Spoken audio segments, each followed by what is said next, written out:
సిటీలో హీరో సాయి ధరమ్ తేజ్ సందడి చేశాడు. గచ్చిబౌలిలో ఓ రెస్టారెంట్ను లాంచ్ చేశాడు. చిన్నప్పటి నుంచి గేమ్స్ అంటే చాలా ఇష్టమని చెప్పాడు. ఈ నెల 24న విన్నర్ రిలీజ్ అవుతుందని చెప్పారు సాయి ధరమ్ తేజ్.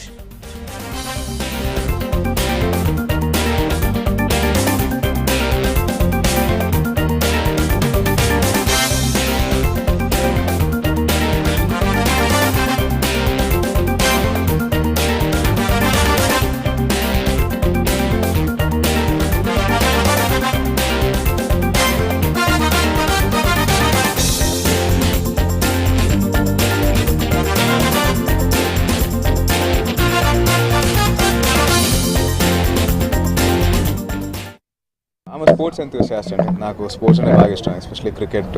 చిన్నప్పటి నుంచి I been playing all kind of sports. ఇలాంటి ఆపర్చునిటీ వచ్చినందుకు I'm feeling really good. Food restrictions చాలా ఒకప్పుడు ఉండేదండి, ఇప్పుడు అట్లేం లేదు. I eat everything, make sure that I workout properly. నాకు బాగా అంటే ఇంట్లో మా అమ్మ అన్నం పప్పు చేస్తుంది, సో అది మిస్ అవ్వలేను అది. సో అది తింటూ బట్ రెగ్యులేట్ చేస్తుంటాం మై డైట్.